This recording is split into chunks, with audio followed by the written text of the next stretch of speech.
Kailangan ko na umuwi. Oh, wala ba tayong dessert Baka gusto may take out. Open pa bill ko. Marian, natid mo na ako. I can't. Nagpalit lang din ako eh. Taxi na lang ako. Ay, nako. Alam mo ba kung anong ginagawa ng mga taxi driver sa mga maaarteng tulad mo? Magkakaroon ako ng utang na loob sa'yo. Okay lang. Para bayad na ako sa 2 utang ko sa'yo. Good. Mabuti naman at nagkakaintindihan tayo. Kaya huwag kang mag-expect na magte-thank you ako sa'yo, ha? Hindi kita pipilitin. So, let's go?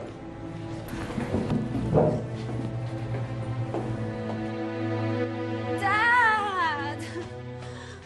Paul is dating somebody else. Look, oh, I googled him. He's at a restaurant somewhere south of Manila. Bakit, Iha? Ganun na ba ka-high-tech ang Google ngayon? Nalalaman mo kung sino ka-date ng Paul na yan? Dad, you're a man. Hindi ka naman pupunta sa isang out-of-place na restaurant kung gusto mo lang kumain na mag-isa. I'm so bluer than blue. Sadder than sad. Okay. Sige, tell me about this Paul guy. Ako nang bahala dyan. Really? Really? Thank you, Daddy. Thank you. Oh, sige na. Ikaw talaga may pa-bluer than blue ka pa. Dad naman. Okay, sige na. Sige. Okay lang na hindi ka mag-thank you sa akin. Kasi alam kong di mo patanggap yung sorry ko sa'yo noon. Saka alam ko na rin ma-pride ka eh. Thank you na lang kasi magta-trust ka sa akin ngayon. You're welcome. Aba, ako pa ang dapat mag-thank you. Eh bakit? Hiningi ko ba thank you mo?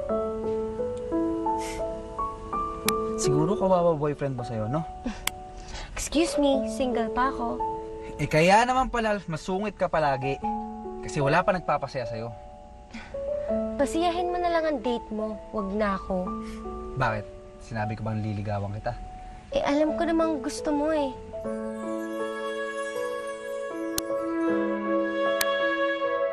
Research? Sa kurso mo? Financial research ng mga bangko ng daddy mo? Yes. Ay, alam mo, ang tawag nun sa panahon namin, ha? Pag-iispiya. Tita Lovely, excuse me, para yun sa kurso ko, no? Ang kulit mo. Sobrang kulit mo talaga. Yung daddy mo, kayang problema nyo. Eh bakit hindi ka na lang sa ibang kumpanya mag-research ko, no? Yung ganon. Eh bakit naman ako mag-research sa ibang kumpanya? Eh dito sa kumpanya namin, may full access ako, di ba? Yung... Sabi ko nga. Okay, sige. Asa na? Akin na. Yan, kunin mo yun. Ito? Yan muna, magsimula ka dyan. Isang piraso lang? Ay, ito ang pinaka-importante, hawak ko. Ano pa yan? Basta, tapusin mo muna yan, saka ito ibibigay sa'yo. Kung yan nga, baka di mo pang matapos, maduling ka na eh. Oo, sige.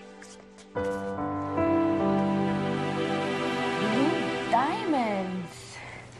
Alam mo, yan ang unang-unang regalo sa akin ni Antonio. Biniro ko kasi siya noon eh. Sabi ko, sawang-sawa na ako sa mga rose petals. Kaya, yan ang binigay niya. This must cost millions. Maybe. I never bothered to check. Deep sea pearls. Ang dark pearls daw, yan ang unang-unang perlas na makukuha mo sa kabibing pinagkuhanan. Yung mga susunod na perlas, dahil binalik-balikan na yung kabibe, pumuputi na. Dahil hindi na nagkaroon ng sapat na panahon para ma-develop. So these are rare. Sa mga alas mo lang pala, mabubuhay na kayo. That's out of the question. Baka naman, isang araw, may pambayad mo na to. That's even more out of the question. I'm just saying. What? Yes, I do want it. Beautiful. Very.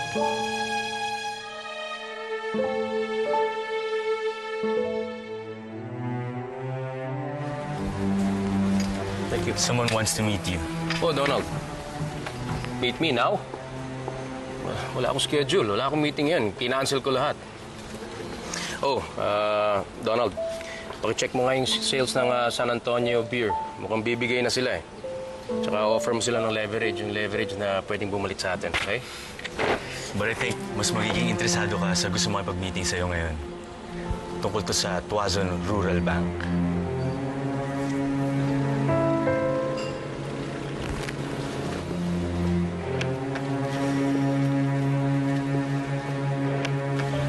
Okay, papasukin mo siya.